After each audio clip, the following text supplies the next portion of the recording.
interesting read. So I could see myself doing something like that, if nothing else, where I write a book or write an ebook where it's just like, here's a bunch of thoughts. But we'll see. I love it. I'd read that. My last question is, as you look ahead at the 2024 season from a standpoint from the PFAA, what are just a couple of goals or benchmarks that you would like that organization to hit as you not only continue to impact the sport, but also continue to grow? Yeah, no, that's a really good question. The PFAA is something that's actually brought me a lot of joy the last year. It was around this time last year, actually, where I was like, oh man, like, what are we going to do? What am I going to do with this thing? Like, it felt like it was floundering a bit. And I said to myself, I'm like, all right, you're going to make a push until the games. And even if it impacts your training a bit, like, you just have to do it or else you regret it. So I tried to make a push, had a meeting at semis, had a meeting at the games. And I told myself, I was like, if after the games it feels like there's no like momentum, then you can just freaking pull the plug. I haven't said this publicly anywhere. And so after the games, I was like, oh crap, there's momentum. So kind of kept working, and then this Wodapalooza thing happened. And so, it's exciting to see where we are now, where we're at an interesting spot where like people are aware of the name at least, and like generally that it's an athlete association. And so with that comes more, responsibility. And I think people will start to, if we don't control the narrative around like what we are and what we're doing and what our goals are and why, people will start to fill those things in. Like, I've already seen some comments like, oh, this is the PFA's fault. And you're like it's not even close to the scope of things that we're currently tackling nor ever will tackle. You know what I mean? Like, it's someone in some countries like, oh, I don't make enough money to travel to Wodapalooza. And then they're like, where's the PFA? I'm like, what are you talking about? There's no, how can we, like, anyway. So, I don't have a super specific answer. I think the first thing is, have a really good internal and then provide some external notes on how Wodapalooza went, and give like an honest critique of what went well and what didn't go well. And I think that's something that a lot of events keep private.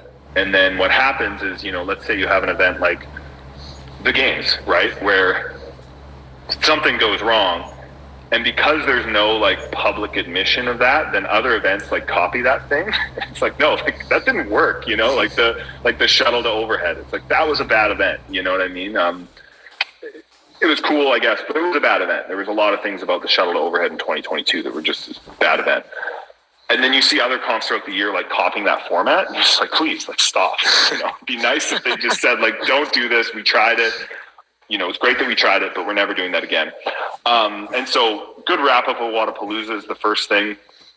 And then honestly, it's like, how can we improve the sport in general for athletes, like specifically professionals, but also, intermediates and up and comers and stuff, and just try to like make that happen. And I know that sounds like really wishy-washy, but it's a combination of like helping the current events to be better and help them run, as good or better comps than they've ever run.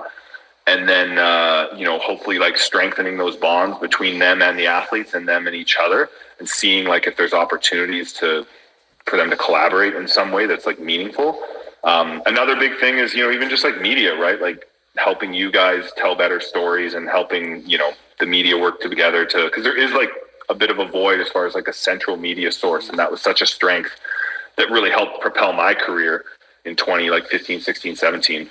Like one of those YouTube stories on the games YouTube channel just completely like, propelled me into, stardom. And like, where are those same opportunities for Dallin Pepper or Jeff Adler or, James Sprague, right? Like, they need those opportunities because those are, guys with cool stories and charismatic. And, we need to get that long form content and like better reach for those athletes as well. Yeah. And so there's tons of problems, and I honestly can't say for certain, but part of it is, I need, and the PFA needs to do a better job of like clearly defining what we're doing and what we're not doing, so that at least if people are like, where's the PFA? Just help me with my shoelaces. It's like, we're not doing shoelaces. Like, that's not an area we have. And even, admittedly, like right now, we're going to have a very small influence on the CrossFit Inc. season. So, open quarter semis games as it stands right now, we're going to have a pretty minimal influence as to how those events are run. And so, if something happens there, it's like, what do you want? Whereas at Wadapalooza, it's like, yeah, there were certain things that maybe didn't go well, and that's why we want to do a debrief and at least take ownership for them and how we can improve for next time. Right? Yeah. Well, Brent, thanks so much for taking the time, man. We always appreciate you coming in and talking about not only what's going on with you, but also the PFAA. And thanks for everything you're doing with that. I mean, I think it is definitely making a difference, and any way we can help out, we're happy to do that. Yeah, no, thanks so much. Yeah, it's been fun. Like I said, it's we have made some really nice progress in the last year, which is, it can be, we're far from perfect, but it's nice to see that there is some like upward momentum, and that I think we've have changed some things in like a tangible, objective way for the better, even if it's some small things. So hopefully more in another year would be nice. Awesome. Well, we'll let you go. I'm going to open this yogurt pack, because that's what dads do. Please don't get that everywhere. That'll help the sinuses. yeah, right? Exactly.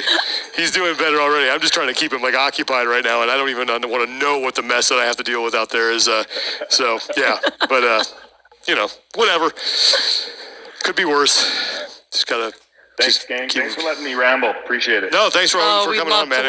We appreciate it. Ramble away. Love to keep checking in with you throughout the season, and stuff, either news breaks or you guys have something you're working on. So, cool. Yeah, sounds good. Right. Thanks, Brent. Sounds good. We'll talk to you soon. All right. All right, man. Take care. Bye, Brent. Brent Fikowski, what a good human being. Yeah, I'm like father of the Love year having over him on the show.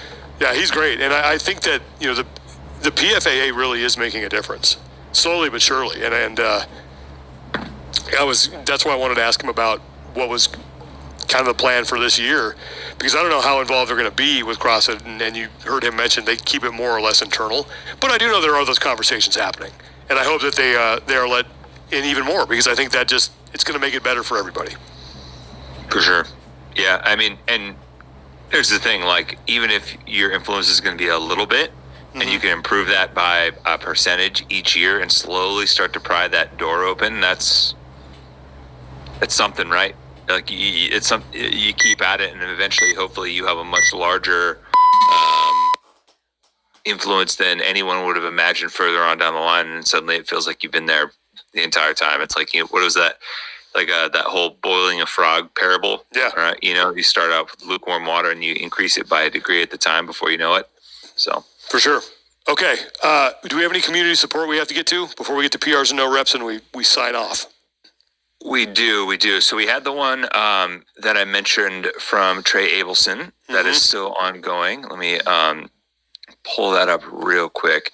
I have one other one as well from Ben Cross, who a community member from the UK, is doing a fundraiser for Manchester Children's Hospital.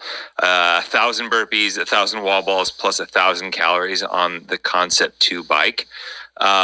He is doing this charity in order to help raise money, obviously, for an important cause with the Children's Hospital. And I believe I don't know if it's his son or not. I don't want to get that wrong, but someone that is obviously very close to Ben, Charlie, was a beneficiary of the Manchester Children's Hospital, and they did some tremendous work with him and getting him back to health. And so he's doing this in honor of Charlie and the Children's Hospital to raise money. He has a Just Giving page up. He's going to be doing it on Sunday, February 11th. And anyone that wants to be a part of it can support that as well. So if you go to justgiving.com and you look up Ben Cross, that should pop up. And it's the name of it is Ben's Fundraiser for Manchester Children's Hospital. And there's a picture of Charlie sitting there in his bed with Grogu, or Baby Yoda, as he's affectionately known in biz as, there in bed smiling. So a good cause. Go check it out. If you're over in the UK looking for a charity to support with a little bit of sweat equity, definitely go do that. And then there was Rachel Abelson that Trey was raising money as well, as part of his bar mitzvah, to help a refugee organization called Making Opportunity Count in Massachusetts. The event takes place this Saturday, the 27th. The workouts will be happening on the hour from 9 a.m. to 4 p.m. and they're going to take place at CrossFit EXP in Leominster, Massachusetts, or you can join them online for any one of the sessions and donate at $10 per workout. He's halfway through to his goal already. If you want to check it out, go look at Rachel.Abelson on Instagram, and she'll have more info on her page there. RACHEL.ABELSON. And she has a Venmo, Rachel-Abelson too, that you can donate the $10 to, that they'll give to their cause too. He's been posting workouts. They're really well thought through. I met this kid on the road and his brother in Dubai. Awesome family that has been around the world and has seen the effect that being in a foreign place can have on people, particularly if they're a refugee. And so he's putting in some good work to support those people. So definitely go check those out. All right. If you guys have anything you want us to share like this, please feel free to hit us up, whether it's on our personal Instagram accounts, the Talking Elite Fitness Instagram account, and make sure you include